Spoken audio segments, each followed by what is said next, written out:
A nona rodada do Campeonato Brasileiro, nesta quarta e nesta quinta, ela reúne os dois clássicos estaduais mais cantados em prosa e verso. Pela imprensa, pelo charme que adquiriram ao longo do... Né, são clássicos centenários, né? Mas o jogo que, a meu ver, mais interessante, que se afigura mais interessante, pelo menos em princípio, em tese, será na Vila Belmiro, entre times dirigidos por treinadores que brilharam mais do lado oposto. Santos e Atlético Mineiro. É um jogo que reúne o Peixe, dirigido pelo Cuca, contra o Galo, dirigido pelo Jorge Sampaoli. O paranaense Alex Stival, o Cuca, tem como seu maior feito no futebol o título da Copa Libertadores de 2013, à frente do Atlético Mineiro.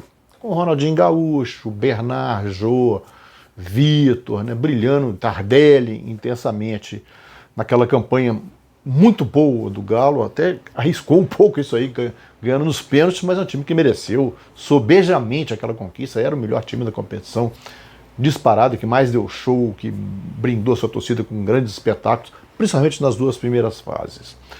O Jorge Sampaoli, que hoje está fazendo um muito bom trabalho do lado mineiro, ele fez um ótimo trabalho no Santos ano passado. Um time menos qualificado, elenco mais modesto, que havia perdido simplesmente sua dupla de ataque, que tinha ido para o Flamengo, que viria a ser campeão com essa dupla de ataque em destaque, e mesmo assim ele conseguiu fazer um trabalho digno, levando o Santos, embora sem título nenhum na temporada, a um vice-campeonato brasileiro, com elenco carente de peças, mas fazendo um futebol vistoso, futebol envolvente, futebol intenso, que ele replica agora no Galo. E o Cuca tenta fazer no Santos o que já fez no Atlético, aquele Galo doido, que tinha também aquela emoção, aquela dose de adrenalina. Ele tenta fazer isso no Santos. Conta com dois pontas muito perigosos que executam esse tipo de jogo, Marinho de um lado e Soteldo do outro, capazes de dar essa faísca ao time aí. Então é um grande jogo. Eu penso que o Atlético é favorito, tecnicamente, em princípio, porque tem jogado um futebol mais convincente, é um time que procura o gol incessantemente, do início ao fim, seja no Mineirão, seja fora do Mineirão, joga tanto de um jeito, do mesmo jeito, tanto fora quanto dentro de casa, e o Sampaoli mexe muito bem no elenco. Troca jogadores 3, 4 por jogo, e o time não perde rendimento. Conserta times no segundo tempo, consegue fazer substituições que são oportunas e decisivas, então tem feito um muito bom trabalho.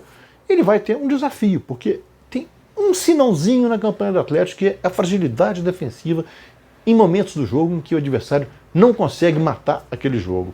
2 vezes o adversário ganhou, fazendo gol mais ou menos cedo, o Botafogo e o Internacional. Na quarta e na quinta, na terceira e na quarta e na quinta rodadas aí. Ganharam. Outros times tiveram a chance, São Paulo teve chance, não conseguiu. Então, são times que não conseguiram fazer. O Flamengo, na estreia, o Corinthians chegou a fazer 2-0 e levou uma virada. O Ceará também não. Então, o time tem corrido risco atrás. E você correndo risco com o Marinho de um lado e o Soteldo do outro, é um perigo. É um perigo. Tá aí o perigo do Santos, é a grande chance do Santos. O Atlético tem muito mais armas para vencer esse jogo. É o jogo que atrai mais atenção na rodada. Outros jogos em destaque, um clássico carioca, Flu e Fla, não é Fla-Flu, é Flu-Fla, né, no Maracanã. Só para lembrar que o Atlético é o terceiro colocado e o Santos está em sétimo. Santos em sétimo. O Fluminense, que está fazendo uma campanha razoável para boa, vem de 2 derrotas agora, de um empate com o Atlético Goianiense e uma derrota para o São Paulo, né, de virada, mas está em 8º lugar ali, brigando ali, fazendo uma campanha digna, mas perdeu seu principal jogador de ataque, Evanilson. Então, como vai se comportar o tricolor sem o Evanilson? Como é que vai ser? Faz falta, o elenco é enxuto. Já o Flamengo, se tem uma coisa que ele não tem, é elenco enxuto. Tem jogador a dar com pau. O Gabigol deve voltar a ser titular agora, depois de fazer biquinho, ao ficar no banco, de decidir o jogo do dia contra o Fortaleza.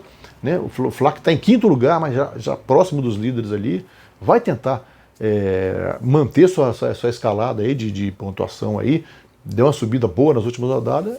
Tem favoritismo? Tem, Mas lembremos, o Fluminense valorizou muito os jogos contra o Flamengo esse ano. Eles decidiram o Carioca. E não foram vitórias fáceis do Flamengo, não. O Flamengo até ganhou, mas ali sofrendo um pouquinho, sofrendo até o final.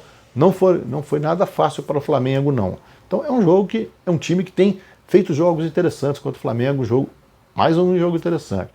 O outro, o derby paulistano, né? Corinthians e Palmeiras. Esse jogo vai ser na quinta, né? Na quinta, às 19h15. Corinthians 11º, devendo muito. A maior decepção dos paulistas, tirando o Bragantino que está mal, é o Corinthians. E do Palmeiras é uma decepção técnica pelo potencial que o time tem, pelos jogadores que o time tem.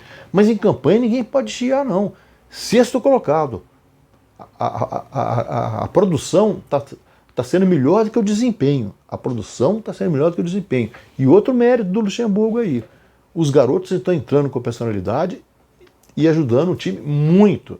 Né? O Gabriel Veron, Gabriel Menino, são jogadores, Patrick de Paula, são jogadores que estão ajudando muito o Luxemburgo nisso aí. Então, como é que vai se comportar agora nesse jogo? O Gabriel Veron entra titular, o William que decidiu o jogo junto com o Gabriel Veron, ao entrar junto com ele, será titular? E o Corinthians? Né? Thiago Nunes se mantém? De perder esse jogo, pode ser decisivo para a permanência dele no time de Itaquera aí. O jogo é em Itaquera, tá? Na Neoquímica Arena.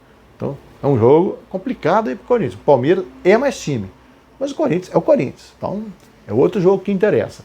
O rodada terá ainda Atlético com TH Paranaense e Botafogo. O Atlético Paranaense está lá embaixo, 16º, Botafogo 15º, uma briga direta.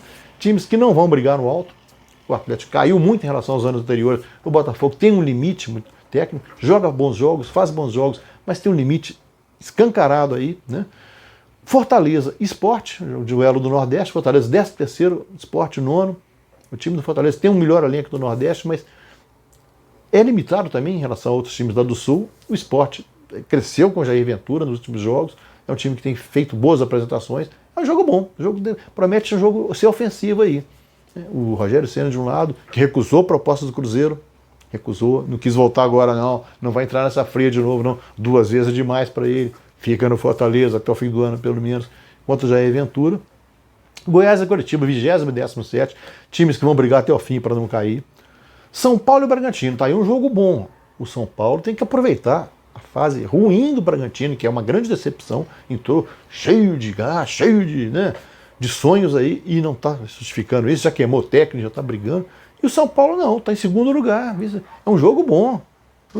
É um jogo melhor para ele do que do Galo, por exemplo, que está em 3º, está logo atrás dele, né? Do que o próprio Inter mesmo. Né? Então é um jogo muito bom para o São Paulo consolidar sua boa campanha, sua boa pontuação, sua fase ascendente aí, e dar tranquilidade ao Fernando Diniz.